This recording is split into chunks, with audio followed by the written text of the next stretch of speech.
Only in darkness can you see the stars. That is a quote by Martin Luther King Jr. Humans have feared darkness for centuries, both literally and metaphorically. Humans have tried to escape darkness. Death, pain, loss, fear, and uncertainty. Yet, what if darkness isn't bad? I play chess. I don't play very well. In fact, if you watch some of my games, it might be mildly infuriating. I sacrifice my pieces far more often than I should. Sometimes accidentally, sometimes intentionally. But after a while, I've realized the most exciting games aren't the ones where I protect all my pieces. They are the ones where I sacrifice them. Whether it be a pawn for promotion, a queen for an attack, a knight for a checkmate. And I think life is the same. Courage cannot exist without fear. Appreciation cannot exist without loss. After all, a chessboard isn't only one color. Humans have sat across chessboards since centuries ago. And it's built upon one simple line. Without opposition, there is no game. Black against white, king against king. Contrast makes meaning. In medieval times, people saw death and life constantly intertwined. A feast could become a funeral within a few days. A prince could become a corpse by winter. And because death was so close, men felt life more intensely. Kings built castles.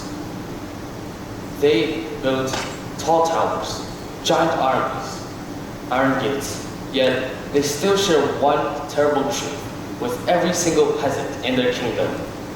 They could still die. No amount of money could save them. But life is good because it can end. There's an old Latin quote from medieval Europe. Memento mori. Remember that you must die. At first, it sounds dark, but it was never meant to inspire fear. It was meant to inspire presence. Often, when we think about medieval stories, we think about power. A king sitting on the throne, a knight in shining armor, queens ruling kingdoms. But if you look closer, medieval stories were never really about power. They were about contrast. Power could not exist without weakness beside it. A knight that could be courageous can also be afraid. Victory was glorious because defeat was possible. The stories were built on opposing forces. Light against dark, trust against betrayal, life against death. Without contrast, there is no story. Think about it. If the knight only wins, if the king cannot lose his crown, those stories will not inspire us. They would bore us. The meaning of contrast is not certainty. It's from the possibility that things could go wrong. And maybe that's why medieval stories are so popular even today. They don't show power, they remind us. Power cannot exist without vulnerability, success without failure, life without death. Without enemy, they cannot be. They are partners. One gives meaning to the other. In medieval times, the king often listened to the jester.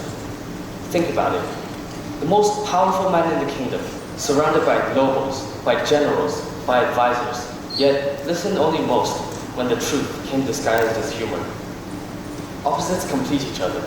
A king surrounded by only agreement becomes dangerous. Power without humility becomes tyranny.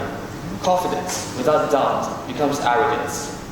Those people who challenge us, who question us, who disagree with us, are often the people who stop us from being trapped within our own certainty. Medieval castles were built to protect life, yet entirely made around the possibility of death. Yet all of them eventually fell to war, to nature, to time. Humans also build an emotional castles around themselves. That makes life lonely. If nothing can enter, neither can love. Even medieval cathedrals reflected this understanding. The stained glass turns darkness into beauty.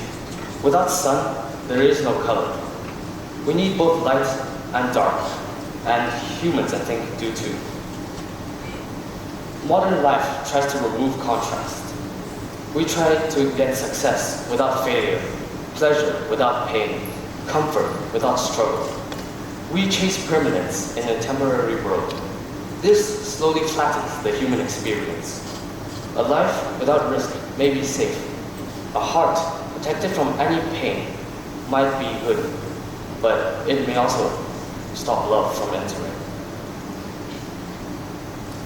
Think, if humans lived forever, would moments still matter? Would sunsets feel beautiful if there were infinite sunsets ahead of you? Would love feel urgent if there were endless tomorrows? Would courage even matter if loss cannot exist? The end gives meaning. A flower is beautiful because it blooms briefly. A candle shines bright because it burns out. Imagine a world with only daylight. No moon, no night, no stars. At first, it sounds perfect, until you realize that without darkness, the stars disappear. They're still there, but it's the darkness that shows them. The night does not compete with the stars. It reveals them, and humans work the same. Most only discover their strength after suffering. Love after loneliness. Some only truly understand time when it is running out. And that, I think, is contrast. The meaning of contrast. Not conflict, but completion. The sun gives meaning to the moon. The winter gives meaning to spring. Mortality gives meaning to life. If a moment lasts forever, it would lose its urgency. Love would lose its weight. Time would lose its value. Beauty of existence is that it cannot last. And maybe that's why stars only shine at night. Maybe that's why darkness does not compete with the stars. The darkness reveals it. And perhaps that is why only in the darkness can you see the stars. Thank you.